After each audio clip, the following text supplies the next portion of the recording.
Good morning, everyone. Happy Wednesday morning to you, and welcome back to Morning Musings. My name is Don K. Preston. I am the president of Preterist Research Institute of Ardmore, Oklahoma, and this is what I call my Morning Musings.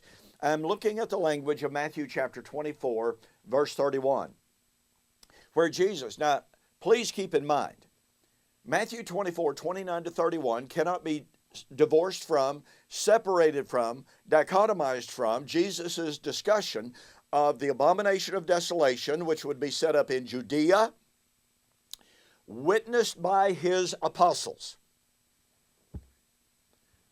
which would result in the Great Tribulation, which would begin in Jesus' own time, because Jesus said there would be nothing like it that had ever happened before. Nothing like it before until now, that's his now time, nor shall ever be. So that means that the Great Tribulation had to occur in Jesus' now time. Not in the future, not in the past, in Jesus' the now, as the Greek expresses it. So, that's the context, that's the historical framework for Jesus' discussion of the sounding of the great trumpet for the gathering of the elect. Now we're going to have a whole lot more about this gathering as we continue. But for the moment, I am focused on the sounding of the great trumpet because this is such a key eschatological term. You know, I was raised believing in that at the so-called end of time, which I came to understand is a total theological fabrication, we would sit in worship services, when the trumpet shall sound and the dead shall arise. That's all the singing I'm doing. Thank you very much. I don't want to ruin this whole thing. But I would sing those songs, believing in a yet future time, an audible sound of a trumpet that would fill all of creation. That's what I believed, until I began to actually look at the nature of prophetic language, of Hebraic thought, Hebraic apocalyptic metaphor, Hebraic apocalyptic hyperbole. And I discovered that my views were absolutely false.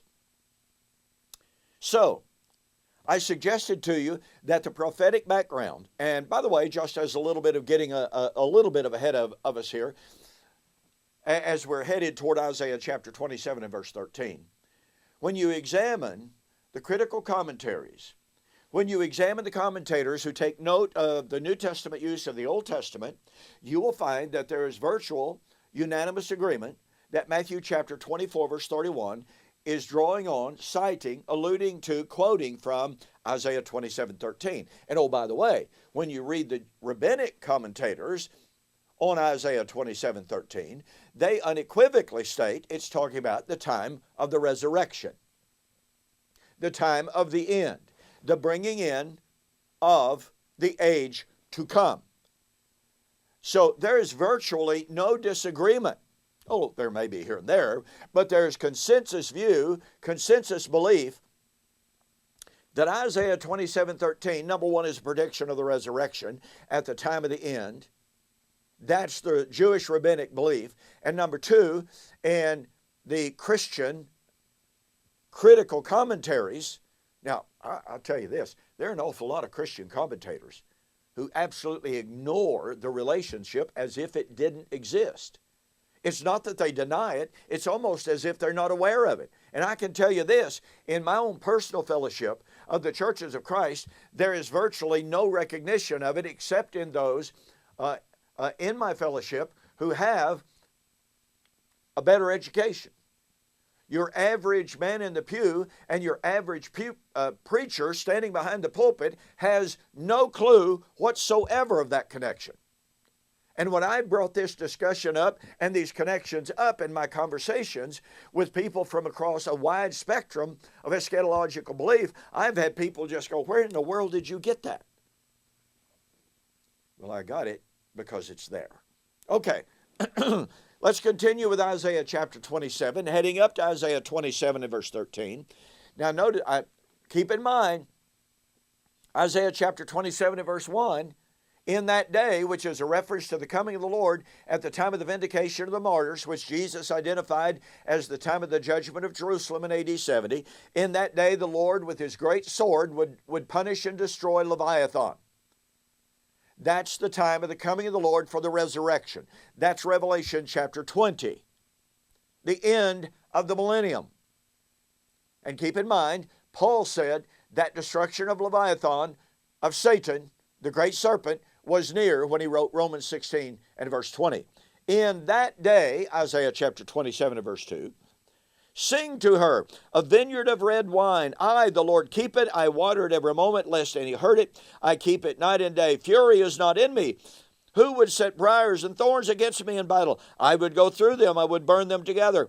Or let him take hold of my strength, that he may make peace with me, and he shall make peace with me. What's he talking about here? Well, if you go back to Isaiah chapter 26, verse 1 and 2, in that day, this song will be sung in the land of Judah. We have a strong city. God will appoint salvation for our walls.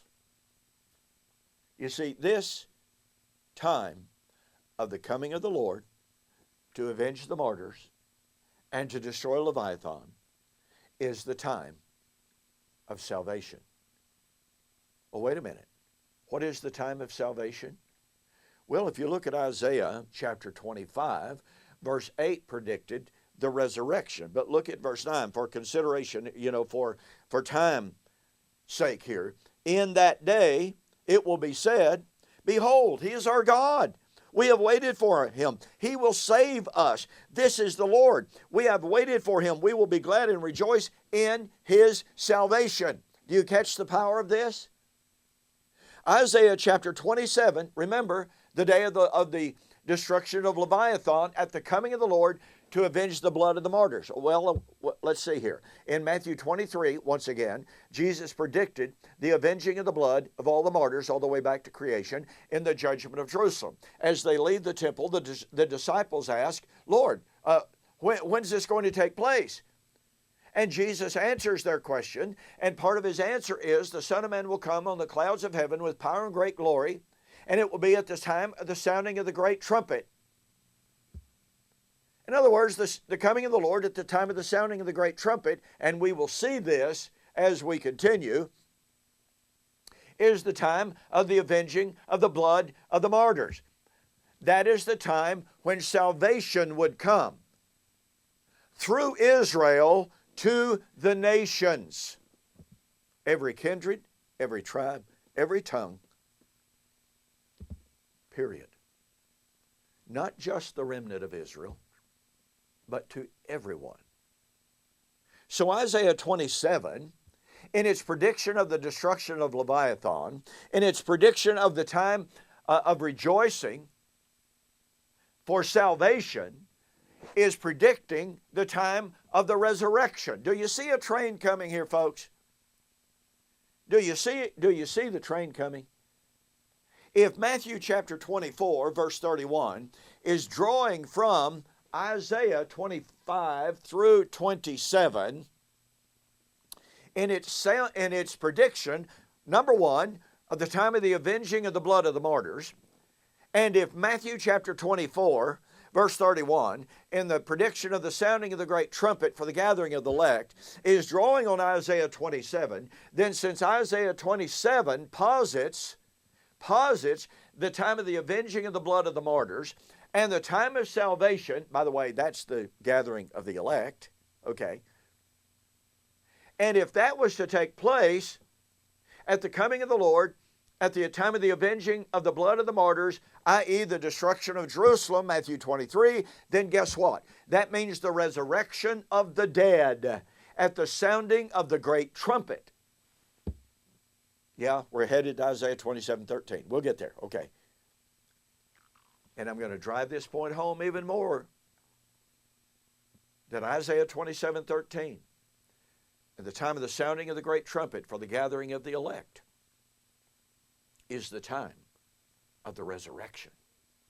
And that means that Matthew chapter 24, 29 to 31, is the time of the resurrection. So if you're an amillennialist, as I once was, if you're a postmillennialist,